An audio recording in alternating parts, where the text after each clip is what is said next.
Hello friends, welcome to ISS platform. आज है 20th of May and 20th of May के करेंगे हम current affair from the Hindu, Indian Express और पीआईबी। लेक्चर स्टार्ट करने से पहले मैं आपको थोड़ा इन्फॉर्मेशन देता हूँ अपने टाइमिंग लेक्चरों की। जो भी नए बच्चे हैं, देखो सुबह 6 बजे आपको एक करंट अफेयर एमसीक्यू का वीडियो मिलेगा जिसमें आपको करंट अफेयर के लिमिटेड एमसीक्यू कराए जाएंगे जो भी इम्पोर्टेंट हैं। इसके बाद 10 बजे आपको न्यूज़पेपर एनालिसिस का वीडियो मिलेगा जिसमें हिंदू, इंडियन एक्सप्रेस और पीआईबी की इम्पोर्टेंट न्यूज़ को डिटेल में पढ़ाया जाएगा जिससे आपकी नॉलेज ब्रॉडर हो जाए। इसके बाद 11 बजे आपको एक शॉर्ट मिलेगा जिसमें आपको एक इंडिविजुअल कोई भी करंट अफेयर की न्यूज़ आपको मोशन वीडियो, मोशन पिक्चर के बाद बताई जाएगी जिससे आपको इजीली समझ में आ जाए वो न्यूज़, क्योंकि वो इम्पोर्टेंट है। 12 बजे आपको एक शॉर्ट मिलेगा जिसमें आपको ये बताया जाएगा कि मैंने 10 बजे क्या पढ़ाया शॉर्ट में। अगर आपको रिलीवेंट लगता है तो आप 10 वाले वीडियो पर जाइए, उसको देखिए। क्लियर। इसके बाद आपको 3 बजे मेरा एक पॉलिटी का बैच चल रहा है जिसमें आपको पूरी पॉलिटी कराई जा रही है from basic level to higher level, जिसमें मैं आपको topic wise 20 MCQ alternate day पर कराता हूं। देख लीजिए 23 लेक्चर हो चुके हैं। इसके बाद मेरी 70% इकोनॉमिक्स कंप्लीट हो गई है। इसके लेक्चर आपको मिलेंगे इस वीडियो के डिस्क्रिप्शन में, जाओगे नीचे तो सारे वीडियो की लिंक मिल जाएगी। क्लियर। वीडियो बड़े हैं बट रिलीवेंट है। क्लियर। और सबसे बेस्ट तरीका है, आप मेरे एक इंस्टाग्राम पर अकाउंट है ईशानवी इंस्टीट्यूट का जिसका नाम है ईशानवी इंस्टीट्यूट 111। ईशानवी इंस्टीट्यूट 111 इसको फॉलो कर लीजिए और आपको मेरे जो भी वीडियो आने वाला है उसकी 2 या 3 घंटे पहले अपडेट मिल जाएगी कि हाँ ये इतने बजे वीडियो आएगा। तो अभी जाइए इंस्टाग्राम पर पॉज करके और ईशानवी इंस्टीट्यूट 111 डालिए without any space. Ishanvi institute 111 डालोगे तो वैसे ही इस पर लिखोगे तो वैसे ही मेरा पेज दिख जाएगा, उसको फॉलो कर लीजिए। चल अपन वीडियो स्टार्ट करते हैं। देखो सबसे पहले पढ़ेंगे अपन European union and UK deal on defence and trade deal. तो क्या है कि जैसे आप जानते हो ब्रिटेन ने यूरोपियन यूनियन को एग्जिस्ट कर दिया था और उसी को बोलते हैं हम ब्रेक्जिट। क्लियर। अब ये एग्जिस्ट कर दिया था। अब इसके एग्जिस्ट करने के बाद यूरोपियन यूनियन और ब्रिटेन के रिलेशन बिगड़ गए थे। क्लियर। बट अभी 9 साल बाद, 9 साल हो चुके हैं इस बात को, 9 साल बाद फिर से यूरोपियन यूनियन और ब्रिटेन पास आ रहे हैं। बट ब्रिटेन ने ये नहीं बोला है कि वो यूरोपियन यूनियन को ज्वाइन करेगा, बट ये डील कर रहे हैं। कौन सी डील है, क्या करेंगे, वो मैं आपको समझाऊंगा डील में। देन आफ्टर जल जीवन मिशन स्कीम। देखो जल Jeevan mission scheme was successful scheme of the central government. इसमें क्या है कि टैप वाटर दिया जाएगा रूरल एरिया को। अब क्या है ये न्यूज़ में, क्यों आ रही है ये न्यूज़ में, वो मैं आपको डिटेल में समझाऊंगा। Then after new E0 FIR। देखो new E0 FIR was launch by the home minister Amit Shah. इसका मतलब क्या है, साइबर क्राइम और साइबर सिक्योरिटी कई सारी प्रॉब्लम आ रही है, वो मैं आपको डिटेल में समझाऊंगा। देन आफ्टर इंदिरा सौर गिरी जल विकासम। इंदिरा सौर गिरी जल विकासम क्या है, देखो ये स्कीम लॉन्च करी है तेलंगाना गवर्नमेंट ने। अब ये स्कीम कैसे बेनिफिट देगी फार्मरों को, कौन से फार्मर होंगे वो मैं आपको डिटेल में समझाऊंगा। चलते वीडियो स्टार्ट करते हैं। देखो सबसे पहले European union and UK deal on defence and trade tax. देखो जैसे आप जानते हो कि अभी यूके के पीएम कौन है, कीर स्टारमर। कीर स्टारमर। क्या हुआ कि यूके जो ब्रिटेन है, ब्रिटेन को यूरोपियन यूनियन छोड़े 9 साल हो चुके हैं, 9 ईयर कंप्लीट कर चुका है ब्रिटेन यूरोपियन यूनियन को छोड़े, एग्जिस्ट करे। और जब ये डील हुई थी इसको नाम दिया गया था ब्रेक्जिट। क्या बोला था, ब्रेक्जिट, कि मतलब ब्रिटेन ने एग्जिट कर दिया यूरोपियन यूनियन को। और यूरोपियन यूनियन में 27 अब रिमेनिंग मेंबर है। पहले ब्रिटेन के पहले 28 थे, अब 27 रह गए हैं। ब्रिटेन चला गया यूरोपियन यूनियन को छोड़ के। अब क्या हुआ है, इनके बीच में फिर से डील हुई है, यूरोपियन यूनियन और ब्रिटेन के बीच में डील हुई है। ये डील नहीं हुई कि ब्रिटेन फिर से ज्वाइन करेगा यूरोपियन यूनियन, ये नहीं हो सकता। देखो जो एक बार चला गया वो वापस नहीं आ सकता है, ये बात ध्यान रखना। अगर वापस आता है तो उसकी डिसरिस्पेक्ट है। क्लियर।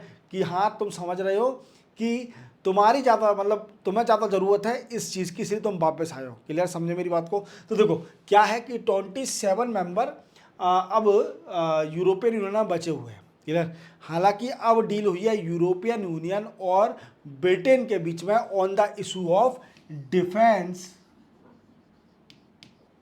And trade ties. क्या है? डिफेंस एंड ट्रेड टाइज के ऊपर कई सारी डील हुई है। क्लियर। अब इसमें फिशिंग एग्रीमेंट साइन भी हुआ है। क्या हुआ है? फिशिंग एग्रीमेंट साइन भी हुआ है। क्लियर। फिशिंग एग्रीमेंट क्या होगा कि जो भी ब्रिटेन के फूड होंगे, एग्रीकल्चर प्रोडक्ट होंगे, वो यूरोपियन यूनियन तक पहुंच सकेंगे। क्या होंगे? UK food and agriculture product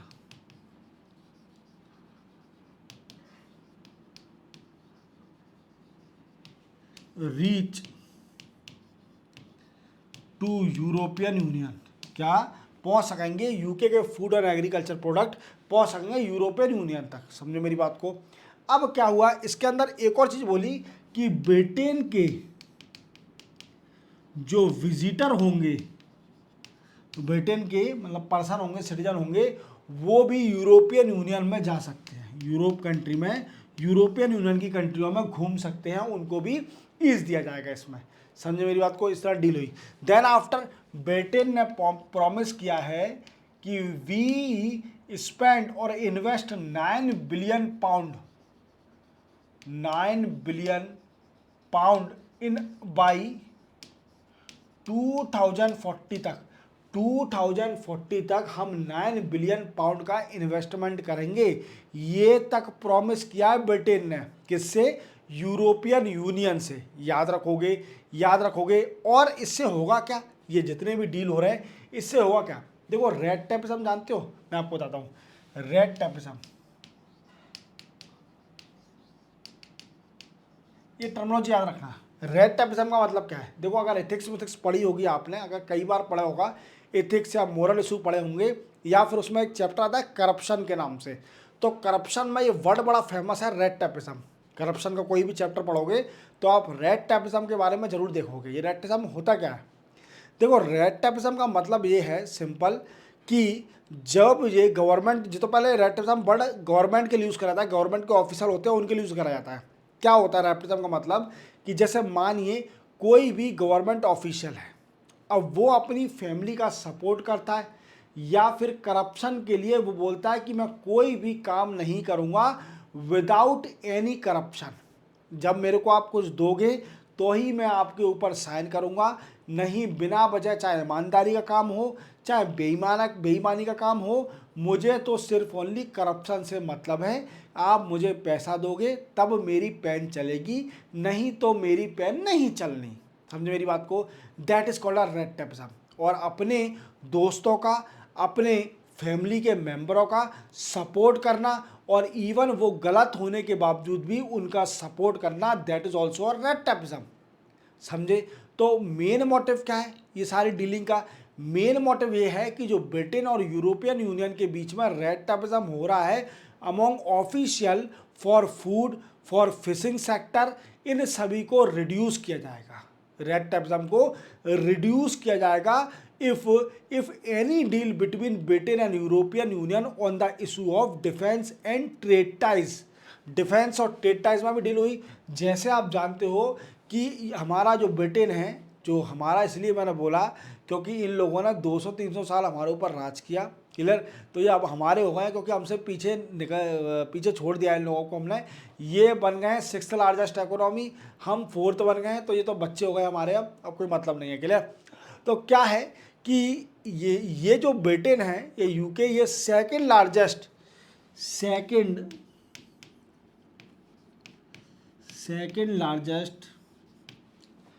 Spender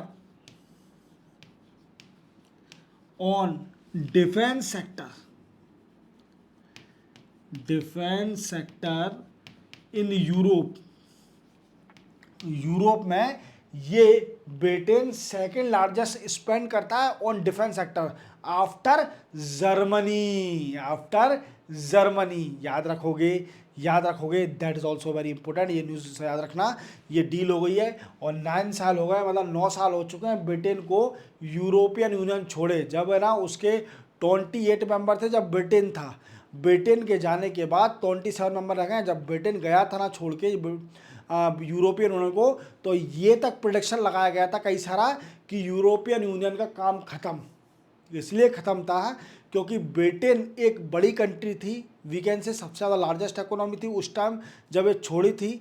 तो क्या है कि एक बड़ा कोई भी मेंबर जब घर से या वीकेंड से चला जाता है तो ये बड़ी कमी खलती है और उसको रिकवर करने में बड़ा टाइम लगता है।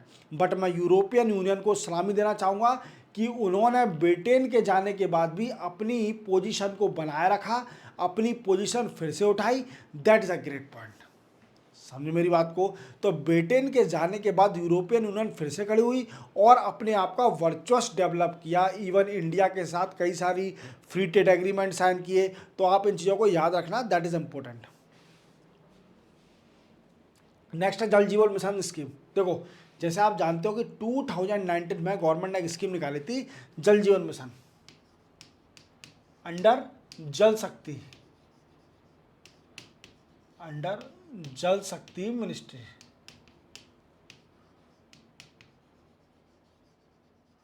बट मेन मोटिव क्या है जल जीवन मिशन का? जल जीवन मिशन का है to provide tap water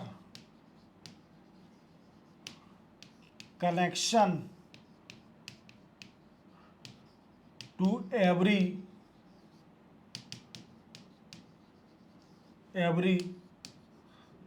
rural household. जो भी ग्रामीण एरिया में लोग बाग रह रहे हैं तो जिनके घर में नल का पानी नहीं है तो उन सभी को फ्रेश वाटर नल का पानी कनेक्शन दिया जाएगा। That is the main motive of the जल जीवन मिशन। अब इसका एक टारगेट था कि 2024 में ये टारगेट अचीव कर लिया जाएगा कि सारे रूरल एरिया में हर किसी के घर में टैप वाटर लग जाएगा। क्लियर समझे मेरी बात को। बट ये टारगेट अचीव नहीं हो पाया, ये टारगेट अचीव नहीं हो पाया। तो इसी को देखते हुए क्या हुआ कि जो उनसे पूछा गया जल शक्ति मिनिस्ट्री से और जो स्कीम के होल्डर है उनसे पूछा गया, स्टेक होल्डर से, कि भाई ऐसा क्यों हुआ, टारगेट अचीव क्यों नहीं हो पाया। तो उन्होंने एक एग्जांपल दिया कि lack of fund, lack of fund. और इन्होंने डिमांड रख दी कितनी, 24 कुछ समथिंग लाख करोड़ रुपीस। इतनी डिमांड रख दी कि हमें इतना पैसा और चाहिए जब हम जल जीवन मिशन को सक्सेस करा सकते हैं। समझे मेरी बात को। बट इनको ये नहीं पता था कि एक्सपेंडिचर सेक्रेटरी जो कि अप्रूवल देता है कि कितना फंड दिया जाएगा, एक्सपेंडिचर सेक्रेटरी वो हैं, उन्होंने 46% इसमें से कट कर दिया। क्या कर दिया, फंड को कट कर दिया और जल जीवन मिशन के स्टेक होल्डर को दे दिया कि आप काम करो इतना फंड 46% रिड्यूस करने के बाद। ठीक है भाई। बट क्या है कि कोई प्रोग्रेस ना दिखने के कारण हम कह सकते हैं, ये फैक्चुअल बात नहीं है, ना ही ये ऑफिशियल है कि काम कुछ ना होने के कारण। बट मैं बता रहा हूँ काम कुछ ना होने के कारण क्या है, गवर्नमेंट डिसाइड क्या है कि 10 इन्वेस्टिगेशन टीम भेजी जाएगी जल जीवन मिशन को इन्वेस्टिगेशन करने के लिए। क्या है, 100 team of central nodal officer sent to investigation Jal Jeevan mission. देखो 100 टीम भेजी जाएंगी सेंट्रल नोडल ऑफिसरों की जो कि इन्वेस्टिगेशन करेंगी जल जीवन मिशन की एट ग्रासरूट लेवल और ग्राउंड लेवल पर।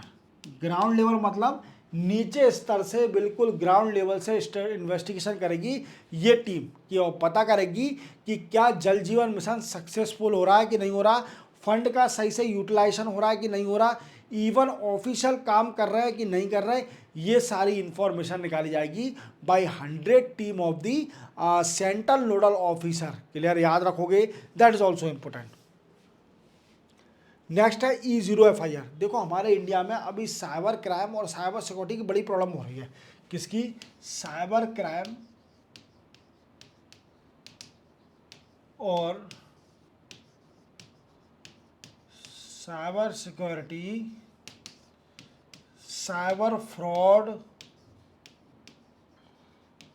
ये कई सारे प्रॉब्लम हो रही है। इवन कई सारे आप न्यूज़पेपर खोलते हो, अगर पढ़ते हो तो आपको पता होगा कि आपको एक ना एक न्यूज़ मिलती होगी न्यूज़पेपर में कि इनके साथ फ्रॉड हो गया है, इनके 10 लाख रुपए चले गए हैं। कई सारा फ्रॉड लेके फैमिली का मेंबर बन के वीकेंड से साइबर अरेस्ट करके कि आपका अरेस्ट हो जाएगा, आपने ये इलीगल काम किया, आप पैसे ट्रांसफ़र करिए। अगर बचना चाहते हो तो मैं ये सेंट्रल ऑफ एजेंसी से बोल रहा हूँ। तो क्या है कि इससे कारण से क्या हो रहा है, हमारे इंडिया में कई सारा लॉस हो रहा है। अब इसके लिए गवर्नमेंट ने कई सारे इनिशिएटिव भी निकाले थे इसे बचाने के लिए। जैसे टोल फ्री नंबर निकाला था, टोल फ्री नंबर 1930। क्या है? 1930। और इसमें नेशनल साइबर क्राइम रिपोर्टिंग एक पोर्टल भी लॉन्च किया था। Clear? National cyber crime reporting portal भी लॉन्च किया था। इवन टोल फ्री नंबर 1930 भी वीकेंड से लॉन्च किया था। इस पर अगर किसी के संग भी साइबर फ्रॉड होता है तो वो कॉल कर सकता है इस नंबर पर, पोर्टल पर कंप्लेंट कर सकता है। Even clear? बट क्या है, FIR रजिस्टर्ड नहीं होती थी अगर कंप्लेंट करोगे 1930 पर या फिर national cyber crime reporting weekend से पोर्टल पर, तो आपकी FIR रजिस्टर नहीं होगी। बट अब क्या हुआ है कि जो अमित शाह जी ने बोल दिया कि अगर किसी के साथ अबोव 10 लाख तक का फ्रॉड होता है, मानिए 10 लाख या 10 लाख से ज़्यादा का फ्रॉड होता है, साइबर फ्रॉड होता है, तो उसको रिकवर करने के लिए जल्दी जल्दी अगर वो किसी भी पोर्टल पर कंप्लेंट करता है या टोल फ्री नंबर पर कंप्लेंट करता है तो उसके डायरेक्ट FIR हो जाएगी, ऑटोमेटिकली FIR हो जाएगी उसके। किसके खिलाफ? जो रिपोर्ट करेगा उसके खिलाफ, कि जो साइबर फ्रॉड किया जिसने। देखो किसके खिलाफ? जिसने साइबर फ्रॉड किया है। वो तो बेचारा खुद विक्टिम बना है इस चीज़ का। समझ लो मेरी बात को। तो इस बात को ध्यान रखो, इस बात का क्लियर याद रखना है। तो हमें वो अगर फ़ोन करता है, रिपोर्ट करता है, तो उसकी डायरेक्ट FIR दर्ज हो जाएगी। क्या हो जाएगी? डायरेक्ट FIR, ऑटोमेटिकली FIR दर्ज हो जाएगी, जिसको बोलेंगे E0 FIR, मतलब इलेक्ट्रॉनिक ज़ीरो FIR। वो इवन इस FIR के ज़रिए उसकी जितनी भी रिकवरी है वो जल्दी से जल्दी मिलने की कोशिश करी जाएगी। फास्ट ट्रैक मोड में रख दिया जाएगा, पुलिस डिपार्टमेंट जल्दी लग जाएगा, तो FIR दर्ज हो जाएगी। तो उससे क्या होगा कि पुलिस वीकेंड से स्पीड मोड में आ जाएगी। समझ रहे हो बात को? FIR is a bigger thing than reporting on the portal as well as toll free number. समझो मेरी बात को? तो यही कहानी है। होम मिनिस्ट्री ने ऐसा सोचा है, बेनिफिट होगा इसका डेफिनेटली। इंदिरा सौर गिरी जल विकासम। देखो तेलंगाना स्टेट, ये नाम थोड़ा डिफरेंट लैंग्वेज का है। और we are Hindi loving people. और हिंदी, देखो लविंग पीपल तो नहीं बोल सकते, we are Indian loving people who love each and every language, because India is a diverse country, multilingual language बोली जाती हैं। तो I love Telugu, Tamil as well as Malayalam, सब ईच एंड एवरी, मराठी, हर लैंग्वेज को लव करता हूँ मैं। Even classical language, regional language, सभी को लव करता हूँ। But what I know that is important. I love Hindi because I know Hindi, how to speak, how to pronounce to the other people, और how to understand the some of the concept in Hindi. समझे मेरी बात को? तो that's why I love most Hindi, I mostly love the Hindi. और ये सारे concept हैं, हिंदी को ज़्यादा लाइक करता हूँ क्योंकि हिंदी मुझे ज़्यादा चीज़ों को समझाने में हिंदी ज़्यादा बेस्ट लगती है। क्योंकि क्या है कि I also face the same problem from the side of English during my preparation of UPSC examination. Clear? Clear. तो ये कई सारे लोगों को प्रॉब्लम है। मैं हिंदी में इसलिए पढ़ाता हूँ, I can easily understand each and every concept in English for the South Indian people, clear, और the other people who know only English, but there is a some difference. मेरा मानना ये है, आई नो, मेरा मानना ये है कि अगर मैं इंग्लिश में पढ़ाऊंगा तो सम ऑफ द कंसेप्ट मिस, कुछ कंसेप्ट मिस हो सकते हैं। इवन मुझे लगता है कि हिंदी में लोगों को प्रॉपर समझ में आएगा as compare to the English. I can easily speak English in each and every word, but मेरा मोटिव ये होता है कि मैं आपको हर कंसेप्ट हिंदी में समझाऊं, जिससे आपको एक एक कंसेप्ट समझ में आए मेरा कि मैं पढ़ाना क्या चाहता हूं। देखो इंग्लिश में क्या होता है, मैं आपको सच्चाई बता रहा हूँ, इंग्लिश पढ़ाने वाले में, इंग्लिश में जो पढ़ाते हैं, इनके संग कई सारी डिफ़िकल्टी होती है। ऐसा नहीं है कि हमारी मातृभाषा हिंदी है और हम हिंदी को अच्छे से बोलते हैं और हिंदी को अच्छे समझा सकते हैं, बट जो इंग्लिश है, आप कितने भी फ्लुएंट पीपल को ले आओ, उनसे कुछ ना कुछ गलती होगी इंग्लिश में। क्यों गलती होगी? क्योंकि हमारी मातृभाषा इंग्लिश नहीं है। गलती उनकी नहीं है कि वो सही नहीं पढ़े, हमारी मातृभाषा इंग्लिश नहीं है कि हमारे घर में इंग्लिश बोली जा रही हो। देखो हिंदी हमारी इसलिए अच्छी है क्योंकि हम डेली प्रैक्टिस अपने पेरेंट्स से, अपनी फैमिली से हिंदी में बात करते हैं। और इंग्लिश में जो इंग्लिश सीख गया, अच्छी सीख गया है, तो उनसे भी गलती होती है प्रोनाउंसिएशन में। अगर प्रोनाउंसिएशन में अगर थोड़ी बहुत गलती हो गई, हेल्पिंग वर्ब में गलती हो गई, तो ये हिंड्रेंस क्रिएट कर देगा समझाने में। समझ मेरी बात को? तो इसलिए I love Hindi, I love to teach in Hindi.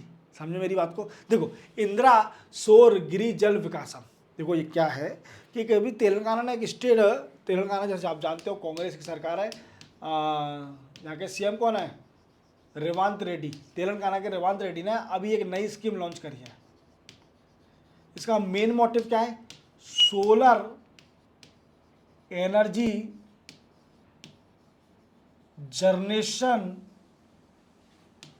In farm sector, in farm sector, solar generation in farm sector. We can say किसानों को मोटिवेट करना और उनको मोटिवेट करना कि वो सोलर एनर्जी का यूज़ करके अपनी फील्ड को इरिगेट करें, इवन हर चीज़ में सोलर एनर्जी का यूज़ करें, ना कि इलेक्ट्रिसिटी का यूज़ करें जो कि नॉन रिन्यूएबल एनर्जी है। समझे मेरी बात को? तो यही बोला गया कि तेलंगाना ने अपने जो एसटी के किसान हैं, तेलंगाना में शेड्यूल कास्ट के, शेड्यूल ट्राइब्स के, सॉरी शेड्यूल कास्ट नहीं, शेड्यूल ट्राइब्स के फार्मर्स हैं, उन सभी से बोला गया कि अब आपको गवर्नमेंट सोलर पंप सेट देगी।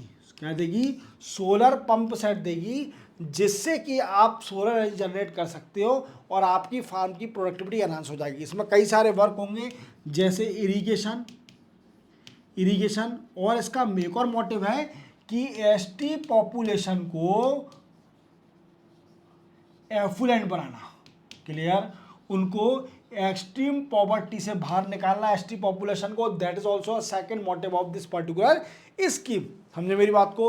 अब इसमें क्या ऐसा, देखो क्या है ये तो दिया जाएगा। अब इसमें जो वुमेन है, वुमेन सेल्फ हेल्प ग्रुप, जो कि सेल्फ हेल्प ग्रुप से कनेक्टेड है, उनको भी इससे कनेक्ट कर दिया स्कीम से। उनसे क्या होगा? देखो जो सेल्फ हेल्प ग्रुप की वुमेन है उनको बेनिफिट मिल जाएगा, क्योंकि इसमें बोला है स्कीम में कि जो सोलर पंप सेट दिए जाएंगे वो दिए जाएंगे by women self help group के द्वारा। तो कुछ ना कुछ तो मार्जिन मिलेगा।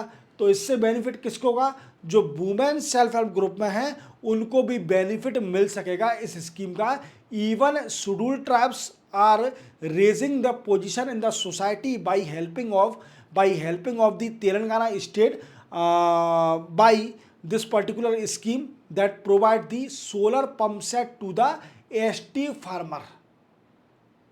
समझो मेरी बात को? And even women self help group are also connected to this scheme to provide the solar pump set to the farmer। किसके हाथ से? जो वुमेन सेल्फ हेल्प ग्रुप की होगी। क्लियर? इससे क्या होगा? वुमेन जो है सेल्फ हेल्प ग्रुप की, उनको भी बेनिफिट मिल सकेगा। समझे मेरी बात को? तो यही कहानी है, यही स्कीम है। तो इसी के साथ ये भी लेक्चर कंप्लीट होता है।